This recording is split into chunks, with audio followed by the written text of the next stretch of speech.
जय माता दी। आज हम बात कर रहे हैं विदेश योग का। विदेश यात्रा के योग, विदेश यात्रा कब हो सकती है और विदेश यात्रा में आ रही रुकावटों को हम कैसे दूर कर सकते हैं। मुख्य रूप से विदेश यात्रा के लिए सबसे मुख्य जो ग्रह है वो है चंद्रमा। चंद्रमा आपकी मानसिक स्थिति, मन का झुकाव, मन की इच्छा विदेश यात्रा की तरफ करता है और उसे पूर्ण करने में भी अपनी महत्वपूर्ण भूमिका निभाता है। ज्योतिष के अनुसार 12वां भाव विदेश मामलों का भाव होता है। विदेश में बसने के लिए, विदेश में कार्य करने के लिए, विदेश में किसी कार्य के जाने के लिए 12वें भाव का मुख्य रूप से प्रयोग होता है। लेकिन समुद्र को पार करना ये अष्टम भाव तय करता है। अष्टम भाव की भी विशेष भूमिका इसके अंदर रहती है। इसके अलावा नवम भाव और द्वादश भाव के भी महत्वपूर्ण भाव हैं जो विदेश यात्रा के योग बताते हैं। विदेश यात्राओं के योग के लिए चंद्रमा अगर 11वें भाव में है या 12वें भाव में है तो ये विदेश के प्रबल योग बनाएगा। यदि लग्नेश 12वें भाव में बैठा हुआ है तो वो भी विदेश यात्रा के योग बनाता है। क्योंकि चंद्रमा इसका मुख्य कारक है। अगर कर्क राशि है, कर्क राशि का स्वामी चंद्रमा चतुर्थ में हो, छठे में हो, अष्टम में हो, द्वादश में हो तो भी ये विदेश यात्रा के योग बनाते हैं।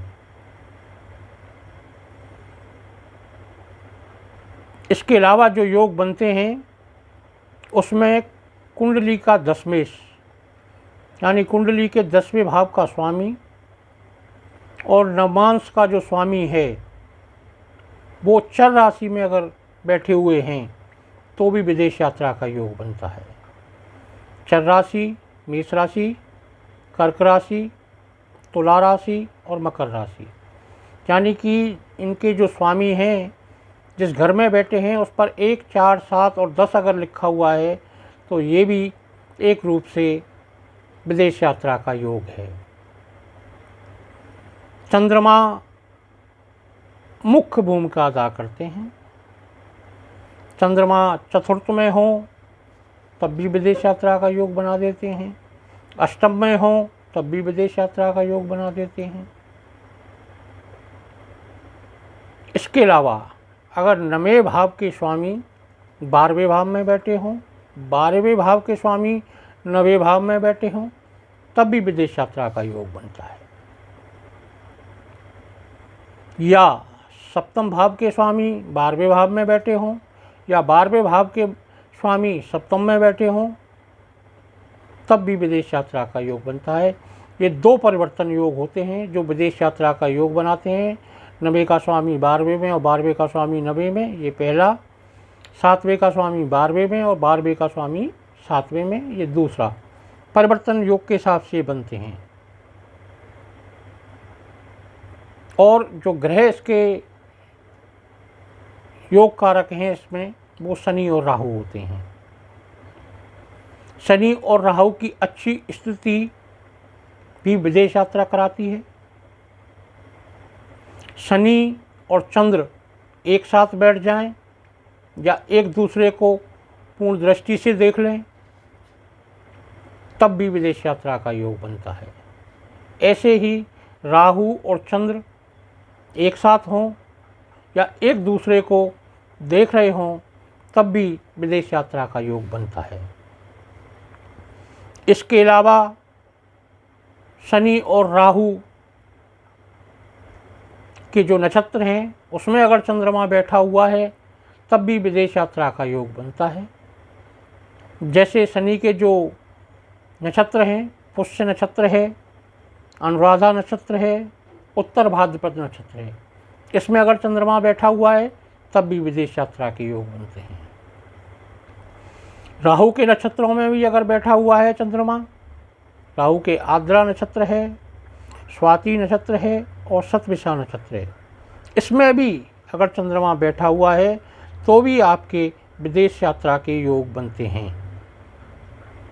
लेकिन विदेश यात्रा आप जभी कर पाओगे जब किसी ना किसी तरीके से अष्टम भाव का या अष्टम भाव के स्वामी का इन योगों के साथ संपर्क हो। क्योंकि मैंने जैसे बताया कि विदेश यात्रा जभी संभव है जब समुद्र पार करते हैं। अष्टम जो भाव है वो समुद्र का भाव है और इसका कहीं किसी ना किसी रूप से इन योगों से प्रत्यक्ष या अप्रत्यक्ष रूप से संपर्क हो तभी विदेश आप जा पाएंगे, अन्यथा आपके योग बनेंगे, आप तैयारी करेंगे और वो पूरे नहीं हो पाएंगे। यात्रा कब होगी, ये एक विशेष प्रश्न आता है कि हमारे यात्रा के योग कब बनेंगे। तो उसके लिए सबसे महत्वपूर्ण चीज़ है तीसरा भाव, सप्तम भाव और 12वां भाव।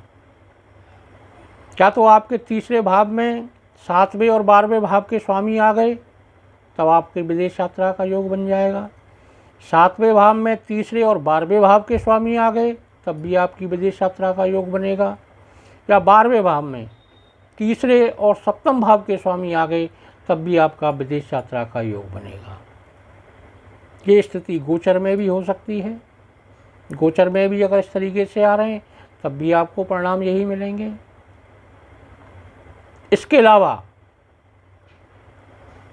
अगर तीसरे, 7वें और 12वें भाव की महादशा, अंतर्दशा और प्रत्यंतर दशा है, यानी कि ये तीनों के स्वामी की महादशा, अंतर्दशा और प्रत्यंतर दशा प्रारंभ हुई है तब भी आप विदेश यात्रा जाने का अनुकूल समय मान के चलिए। इन योगों के साथ जब हमारा छठे भाव का स्वामी ज्योति बनाता है या संबंध स्थापित करता है तो आदमी अपने काम के लिए विदेश जाता है। पंचम भाव का अगर स्वामी इनके साथ संपर्क बनाता है तो वो उच्च शिक्षा के लिए आ सकता है, शिक्षा के पूर्ण करने के लिए भी अपनी विदेश यात्रा कर सकता है। सप्तम भाव का जब संबंध है तो वो निश्चित रूप से व्यवसाय के लिए विदेश जाएगा। अगर इनके पंचम भाव, छठे भाव और सप्तम भाव पर अगर किसी क्रूर ग्रह की अगर दृष्टि आ रही है तो आप विदेश तो चले जाएंगे, लेकिन वहाँ जाकर यह परेशानियाँ आपको देना शुरू कर देंगे। अगर आप व्यवसाय में गए हैं तो व्यवसाय में नुकसान करेंगे या व्यवसाय स्थापित नहीं हो पाएगा। अगर छठे भाव से संबंध रखा हुआ है इन योगों ने तो आपको नौकरी भी सही तरीके से नहीं चल पाएगी या बार बार आपकी नौकरी बदलेगी। अब बात करते हैं कि विदेश में जाकर कौन व्यवस्थित होता है, कौन विदेश में सही तरीके से अपने आप को स्थापित करता है। स्थापित करने के लिए चतुर्थ भाव, नवम भाव या द्वादश भाव, या तो हम ये कहें कि नवम और द्वादश के स्वामी चतुर्थ भाव में बैठ जाएं तो और उस पर किसी भी पाप ग्रह की अगर दृष्टि नहीं आए तो ऐसा व्यक्ति विदेश में जाकर स्थायी रूप से बस जाएगा। ये चतुर्थ भाव का काम है।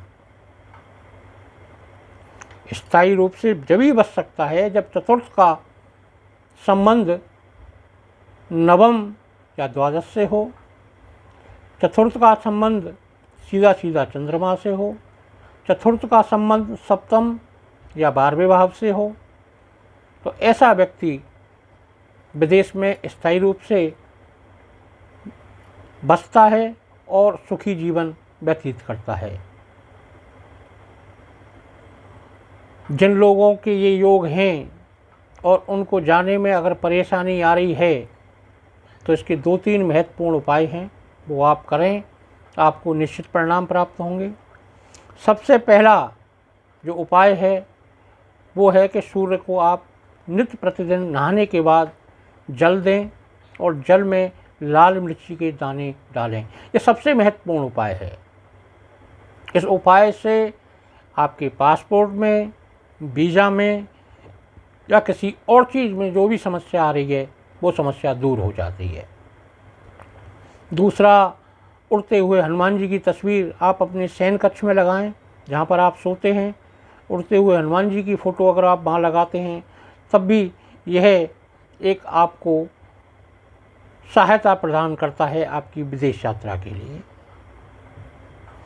तीसरा उपाय ये है कि आप 12वें भाव का, जो 12वें भाव के अंदर जो राशि है, उस राशि के जो स्वामी लगन के जिस भाव में बैठे हैं उस भाव के लिए आप उस स्वामी का जो उपाय करेंगे तो वो उपाय आपको निश्चित रूप से इस विदेश यात्रा गमन में पूर्ण लाभ प्रदान करेंगे। जय माता दी।